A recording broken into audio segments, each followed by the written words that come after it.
আসসালামু আলাইকুম সুপ্রিয় ছাত্রছাত্রীবৃন্দ, আশা করি তোমরা সকলে ভালো আছো, সুস্থ আছো। আজকে আমি তোমাদের সামনে উপস্থিত হয়েছি পাবনা আইডিয়াল ম্যাথস থার্ড ইয়ারের বেসিক মেডিসিন অ্যান্ড পেডিয়াট্রিক্স সাবজেক্টের পেডিয়াট্রিক্স যে অধ্যায়, সেখানের একটা গুরুত্বপূর্ণ টপিকস হচ্ছে common causes of neonatal death in Bangladesh এবং নিওনেটাল সেপসিস। আজকে এটা নিয়ে আলোচনা করব। চলো শুরু করা যাক। তাহলে তোমরা দেখতে পাচ্ছ যে common cause of neonatal death in Bangladesh, অর্থাৎ আগে নিওনেট বেবি বলতে আমরা কি বুঝি, যে একটা বাচ্চা জন্মের পর থেকে 28 দিন পর্যন্ত একে নিওনেট বেবি বলে। তাহলে এই সময় যে বাংলাদেশে বাচ্চাগুলো কি কারণে মারা যায় তার কমন কজ তোমাদের জানতে হবে। সেটা হচ্ছে কি perinatal asphyxia, PNA. Perinatal asphyxia বলতে কি বোঝায়? পেরিনেটাল পিরিয়ড কখন বলে? যে 28 সপ্তাহ থেকে বাচ্চা জন্মের 7 দিন পর্যন্ত পেরিনেটাল পিরিয়ড বলা হয়।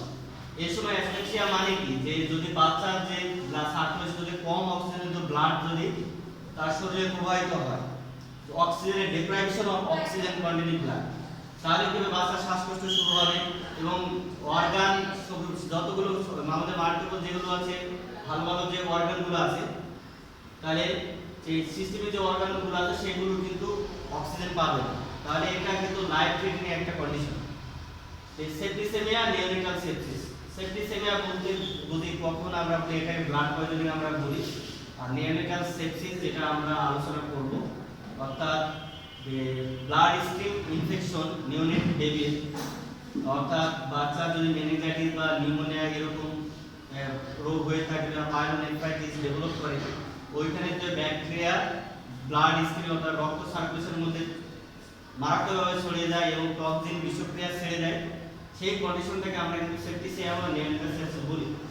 নিওনেটাল কনভালশন, খিঁচুনি হওয়া, বার্থ ইনজুরি, জন্মের সময় যদি কোনো ইনজুরি হয়, মেনিনজাইটিস, যে ব্রেনের কাভারিং মেনিনজাইটিস এখানে ইনফ্লামেশন হয়, এটা মেনিনজাইটিসের কারণে কিন্তু বাচ্চা মারা যায়। প্রিমেচুর লেবার বা লো বার্থ ওয়েট, বাচ্চার ওজন কম হওয়া, নিওনেটাল জন্ডিস। নিওনেটাল জন্ডিস সম্পর্কে আমি আলোচনা করছি, তোমরা জানো এটা, এখন অতিরিক্ত আলোচনা করার কোনো প্রয়োজন নাই।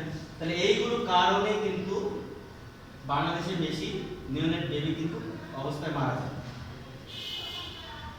এবার আমরা যে প্রশ্নটা আছে যে নিওনেটাল সেপসিস, তোমরা এখানে ছবি দেখতে পাচ্ছ যে neonatal sepsis refers to infection of the newborn, অর্থাৎ সদ্য যে বাচ্চা সেটার infection, specifically bacterial bloodstream infection. এটা সচরাচর বিশেষভাবে ব্যাকটেরিয়াল ইনফেকশন হয় রক্তের মধ্যে, সেটা হচ্ছে কিন্তু neonatal sepsis.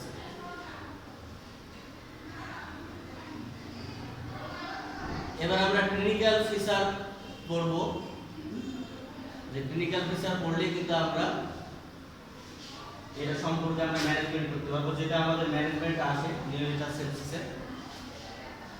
Clinical feature non specific আর স্পেসিফিক। নন স্পেসিফিকের মধ্যে আছে নন ফিডিং ওয়েল, ভালোভাবে দুধ খাবে না। তারপরে লেথার্জি, লেথার্জি মানে কি উদ্যমহীনতা, অবসাদ, ক্লান্তি, ঝিমানো, পুয়ার মাসল টোন, মাসলের যে মুভমেন্ট, সেই প্রসারণ করার ক্ষমতা এইগুলো থাকবে না। লো বডি টেম্পারেচার, তাপমাত্রা কমে যাবে। Movement only stimulated or movement at all, এটা যদি একটু চাপ দিলে বা স্টিমুলেট করলে তাকে উদ্দীপ্ত করলেই শুধু সে নড়াচড়া করে। আর ভমিটিং, এটা হচ্ছে নন স্পেসিফিক সিম্পটম। এবার আসি স্পেসিফিক কিছু আসছে, যেমন সেন্ট্রাল নার্ভাস সিস্টেমে কি, যেমন সিজার, খিঁচুনি হতে পারে। ভ্যাগন স্টেয়ার, ভ্যাগন স্টেয়ার মানে কি অবলোক দিকে তাকায় থাকা, পলক দিয়ে তাকানো। ফুল ফন্টালিন, এখানে আর হবে না ফন্টালিন। ফন্টালিন তোমরা জানো স্কালের যে নিউবর্ন বেবির সফট যে স্পেস, অর্থাৎ বোনের স্কালের মাঝে, সেটাকে আমরা ফন্টালিন বলি। ফন্টালিনটা বাউন্স হয়ে যাবে। তারপরে কি জিআইটি, গ্যাস্ট্রিন্টেরিয়াল ট্র্যাক্টে কি সমস্যা হতে পারে? Vomiting, diarrhoea, abdominal distension. আর রেসপিরেটরি সিস্টেমে কি হবে? গ্রান্টিং, গ্রান্টিং মানে গদগদ শব্দ করা। ইরেগুলার ব্রেথিং, অনিয়মিত শ্বাস প্রশ্বাস নেওয়া। আবার আসি আমরা যে কার্ডিওভাস্কুলার সিস্টেমে কি হতে পারে? ব্র্যাডিকার্ডিয়া, তার হার্টের গতি, নাড়ির গতি যেটা ষাটের নিচে চলে আসবে, সব পক্ষাঘাত সব ডেভেলপ করতে পারে। স্কিনে কি হতে পারে? ফাউল স্মেলিং, আম্বিকাল ডিসচার্জ, আম্বিকাল যে আছে, আম্বিকাল দিয়ে কি হতে পারে? বাজে দুর্গন্ধ। তাহলে আবার এসে আমরা আসি ইউরিনারি সিস্টেমে। যে হতে পারে অলিগুরিয়া, অর্থাৎ প্রস্রাবের যে নর্মাল আউটপুট সেটা যদি তার নর্মাল থেকে কমে যায় সেটা অলিগুরিয়া। আর অ্যানুরিয়া যখন কিডনি ফেলিউর হবে যে ইউরিন তৈরি করতে সেটা হচ্ছে অ্যানুরিয়া। এবার আসে আমরা ইনভেস্টিগেশন। সেফটি স্ক্রিনিং, তার মধ্যে হচ্ছে টোটাল লিউকোসাইট কাউন্ট করতে হবে আমাদের, ডিফারেনশিয়াল কাউন্ট ডিসি ডাব্লিউসি, তারপরে মাইক্রোএসআর বলতে বোঝায় এখানে আমরা 0.2 শুধু ব্লাড দেবো, স্ট্যাটিন টিউবে এসআর করবো, এটা হচ্ছে মাইক্রোএসআর। আদারের মধ্যে আছে blood for complete blood count, blood for culture sensitivity, urine for routine microscopy examination and culture sensitivity, তারপরে চেস্ট এক্সরে অফ অ্যাবডোমেন। এবার টেস্টে আসি। স্পেসিফিক এর মধ্যে আমরা ইনজেকশন ফর্মে দেব অ্যাম্পিসিলিন প্লাস সেফোটাইক্সিন অথবা ampicillin plus gentamicin. Duration of antibiotic therapy usually 7 to 10 days or at least 5 to 7 days. আর ফর মেনিনজাইটিস জন্য গ্রাম পজিটিভ ব্যাকটেরিয়ার জন্য 14 days অর্থাৎ 14 দিনে আমরা অ্যান্টিবায়োটিক কন্টিনিউ করব। আর গ্রাম নেগেটিভ ব্যাকটেরিয়ার জন্য 21 days অথবা 21 দিন আমরা কন্টিনিউ করব। এবার আসে আমরা সাপোর্টিভ কেয়ারের মধ্যে হাইপোথার্মিয়া, যদি বাচ্চার তাপমাত্রা কমে যায় তাহলে wrapping keeping under radiant warmer, অর্থাৎ আমরা তাকে পোশাক দিয়ে তাকে মোড়াইয়ে দেবো। তারপরে রেডিয়েন্ট, অর্থাৎ রেডিয়েন্ট যে আলো আছে আমাদের কৃত্রিম আলো যে রশ্মির নিচে রেখে তাকে আমরা তাপমাত্রা দিয়ে গরম করবো। হাইপোগ্লাইকেমিয়া যদি হয়, গ্লুকোজের পরিমাণ রক্তে কমে যায় তাহলে আমরা 10% এক্সামিনেশন দেবো IV. Nutrition, allow the baby to breast feeding, বাচ্চাকে অবশ্যই ব্রেস্ট ফিডিং দেখতে হবে সে ব্রেস্ট ফিডিং করতে পারে কিনা। আর if sucking is not satisfactory, যদি আশাজনক না হয় যে বাচ্চা না টানতে পারে দুধ, তাহলে then nasogastric feeding of express of breast milk, তখন আমরা ন্যাসোগ্যাস্ট্রিক ফিডিং এর মাধ্যমে ব্রেস্ট মিল্কটা দিয়ে তার পুষ্টির ব্যবস্থা করব। আপনারা সকলে ভালো আছেন, পরবর্তীতে তোমাদের অন্য কোনো টপিকস নিয়ে আলোচনা করব। ততক্ষণ থেকে ভালো থাকো, সুস্থ থাকো, আল্লাহ হাফেজ। তাহলে আবার এসে আমরা আসি ইউরিনারি সিস্টেমে।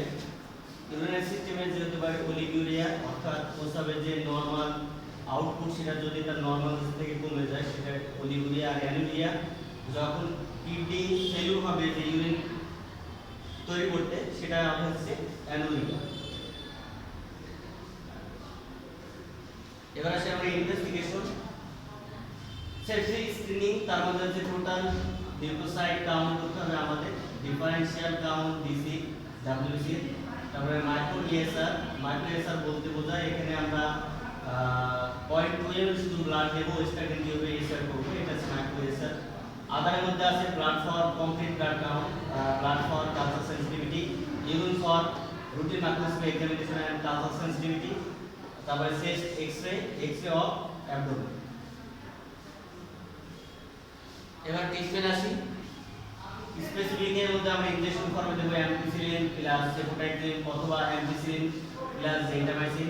Duration of antibiotic therapy usually 7 to 10 days or at least 5 to 7 days. আর ফর মেনিনজাইটিস জন্য গ্রাম পজিটিভ ব্যাকটেরিয়ার জন্য 14 days অর্থাৎ 14 দিনে আমরা অ্যান্টিবায়োটিক কন্টিনিউ করব। আর গ্রাম নেগেটিভ ব্যাকটেরিয়ার জন্য 21 days অথবা 21 দিন আমরা কন্টিনিউ করব। এবার আসে আমরা সাপোর্টিভ কেয়ারের মধ্যে হাইপোথার্মিয়া, যদি বাচ্চার তাপমাত্রা কমে যায় তাহলে wrapping keeping under radiant warmer, অর্থাৎ আমরা তাকে পোশাক দিয়ে তাকে মোড়াইয়ে দেবো। তারপরে রেডিয়েন্ট, অর্থাৎ রেডিয়েন্ট যে আলো আছে আমাদের কৃত্রিম আলো যে রশ্মির নিচে রেখে তাকে আমরা তাপমাত্রা দিয়ে গরম করব। হাইপোগ্লাইকেমিয়া যদি হয়, গ্লুকোজের পরিমাণ রক্তে কমে যায় তাহলে আমরা 10% এক্সামিনেশন দেবো IV. Nutrition, allow the baby to breast feeding, বাচ্চাকে অবশ্যই ব্রেস্ট ফিডিং দেখতে হবে সে ব্রেস্ট ফিডিং করতে পারে কিনা। আর if sucking is not satisfactory, যদি আশাজনক না হয় যে বাচ্চা না টানতে পারে দুধ, তাহলে then nasogastric feeding of express of breast milk, তখন আমরা ন্যাসোগ্যাস্ট্রিক ফিডিং এর মাধ্যমে ব্রেস্ট মিল্কটা দিয়ে তার পুষ্টির ব্যবস্থা করব। আপনারা সকলে ভালো আছেন, পরবর্তীতে তোমাদের অন্য কোনো টপিকস নিয়ে আলোচনা করব। ততক্ষণ থেকে ভালো থাকো, সুস্থ থাকো, আল্লাহ হাফেজ।